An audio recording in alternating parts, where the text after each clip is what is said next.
hey guys, what's up? This is Mrityunjay Pandya and guys, welcome to this channel। और जैसा अभी आप लोगों ने सुना, जो बिल्कुल सही सुना, सीबीएसई ने एक नया नोटिफिकेशन लॉन्च किया है जिसमें उन्होंने मोर देन 30% के आसपास का सिलेबस रिड्यूस कर दिया है। और जैसा मैं आप लोगों को बता चुका हूं केमिस्ट्री वाले वीडियो के अंदर कि केमिस्ट्री का या किसी भी सब्जेक्ट का जो सिलेबस रिड्यूस हुआ है इसका ये मतलब नहीं है कि इंटायर चैप्टर हटा दिए गए हैं। कुछ बहुत ही ज्यादा अनयूज्ड टाइप के चैप्टर्स हटाए गए हैं, लेकिन उसके बावजूद आप लोगों को पढ़ना सब कुछ है। क्योंकि गाइस देखो क्या है, आप लोग अगर जेई और नीट के स्टूडेंट है, देखिए एक बिल्कुल बेसिक सी बात समझो, अगर आपने बायोलॉजी लिया है तो आप लोगों को नीट देनी पड़ेगी। नीट के अलावा भी बाकी कॉम्पिटिटिव एग्जाम देने पड़ेंगे, तभी आपका किसी कॉलेज में एडमिशन होगा। अगर आपने जेई देना है, अगर आपका मैथमेटिक्स है तो आपको जेई देना होगा, क्योंकि जेई की रैंक लिस्ट के हिसाब से ही आपको कॉलेजेस मिलेंगे।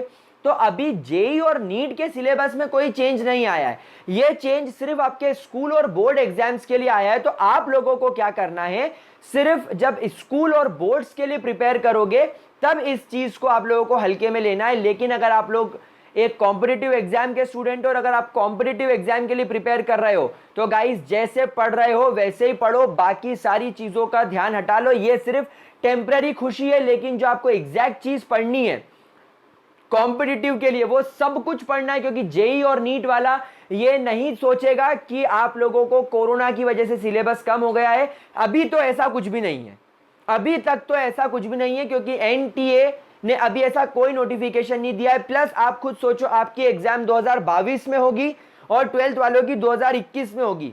अगले साल का और 2 साल बाद क्या होगा किसी ने नहीं सोचा है।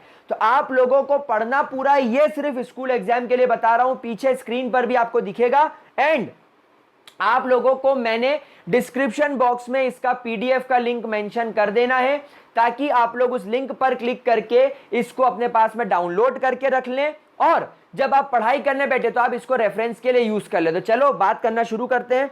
क्लास 11th के स्टूडेंट्स सुनना शुरू करो।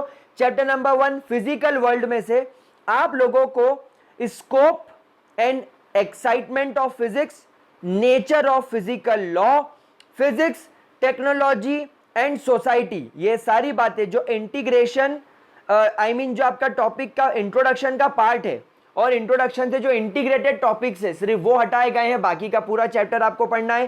Chapter number 3 motion in straight line में से frame of references, motion in a straight line, position time graph, speed and velocity हटा है।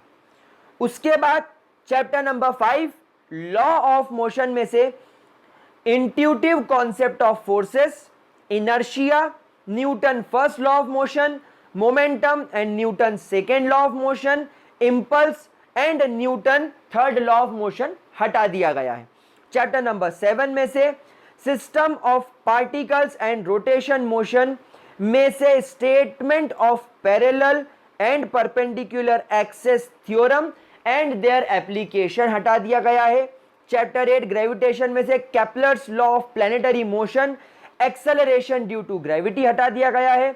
मैकेनिकल प्रॉपर्टी ऑफ सॉलिड में से elastic behaviour, shear modulus of rigidity, Poisson's ratio and elastic energy हटा दिया गया है। थर्मल प्रॉपर्टी ऑफ मैटर में से heat, temperature, heat transfer, conduction, convection and radiation हटा दिया गया है। थर्मोडायनेमिक्स में से हीट इंजन एंड रेफ्रिजरेटर हटा दिया गया है। चैप्टर नंबर 15 वेव्स में से fundamental model and harmonics and Doppler's effect हटा दिया गया है। इन चैप्टर में से यानी चैप्टर 1, 3, 5, 7, 8, 9, 11, 12 एंड 15 इन 9 चैप्टर के अंदर चेंजेस किए गए हैं। वहीं पर अगर हम लोग क्लास 12 स्टूडेंट्स की बात करें तो chapter number 1 electric charges and field, uniformly charged thin spherical shell field inside and outside वाला पार्ट हटाया है।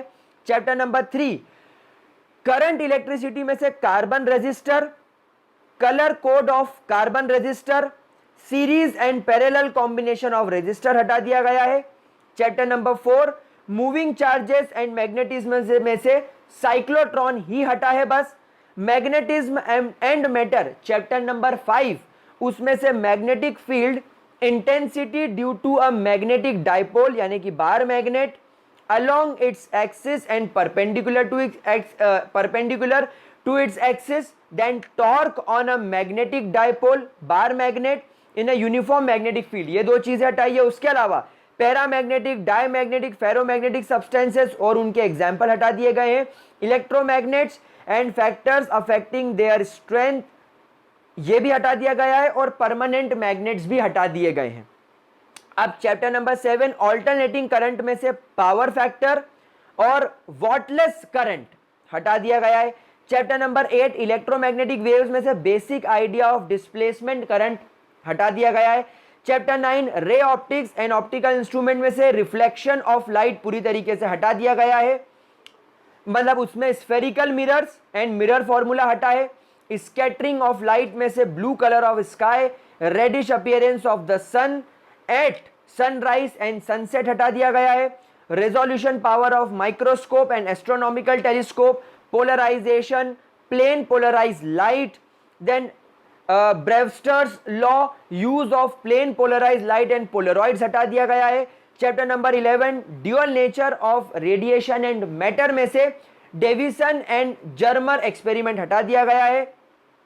चैप्टर नंबर 13 न्यूक्लियाई में से radioactivity, alpha beta gamma particles, उनकी property, radioactive decay, half life and mean life खत्म, binding energy per nucleon खत्म and its variation with molecular number and its variation with mass number हटा दिया गया है।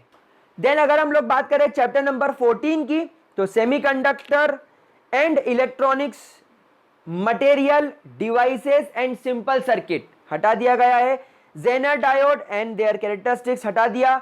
Zener diode as a voltage regulator भी हटा दिया गया। तो गाइस फिजिक्स में से आप देख सकते हो कि कोई पूरा का पूरा चैप्टर नहीं हटाया है, सिर्फ कुछ चीजें हटाई है। मैंने इसका पीडीएफ नीचे मेंशन कर दिया है। एंड गाइस मैं बार बार आप लोगों से सिर्फ एक रिक्वेस्ट करूंगा कि आप लोगों का सिर्फ स्कूल और बोर्ड लेवल का सिलेबस चेंज हुआ है, अभी जेई और नीट के अंदर क्या होने वाला है वी डोंट नो। तो आप लोग इन टॉपिक्स को छोड़ना मत। जब अगर आप कहीं पर भी ऑनलाइन पढ़ रहे हो, जैसे आप केमिस्ट्री यूट्यूब पर मुझसे पढ़ रहे हो, फिजिक्स आप किसी और फैकल्टी से पढ़ रहे हो, किसी ऑनलाइन प्लेटफॉर्म पर पढ़ रहे हो, तो गाइस जेई और नीट के लिए वो लोग पूरा पढ़ाएं तो बहुत अच्छा है, क्योंकि मैं तो पूरा पढ़ाने वाला हूं, क्योंकि जेई और नीट में आप लोगों को ये काम में आएगा। और ये सिलेबस सिर्फ बोर्ड एंड स्कूल एग्जाम्स वालों के लिए, तो स्कूल और बोर्ड के लिए कम हो गया तो आपका टेंशन कम हुआ है, लेकिन आपकी प्रिपरेशन कम करना है, इस बात को ध्यान में रखना, प्रिपरेशन कम नहीं करना है प्यारे बच्चों। तो that's all for this video. इस वीडियो को अपने दोस्तों के साथ भी शेयर कर दो ताकि उनको भी पता चल जाए कि क्या हो गया है। और मैंने डिस्क्रिप्शन बॉक्स में लिंक तो वैसे भी मेंशन कर दी है, तो आप लोग कोशिश करें कि इसे अपने पास डाउनलोड करके रख लें। वीडियो तो आप लोगों के पास में ही, वीडियो को लाइक करके रख लेना ताकि आप लोगों को फ्यूचर रेफरेंस के लिए काम में आए। तो that's all for this video, bye bye, all the best for your future preparation. Syllabus कम हुआ है हमारा लोड कम करने के लिए, हमारी प्रिपरेशन के स्केल को कभी कम मत होने देना। तो that's all for this video, bye bye and all the best guys.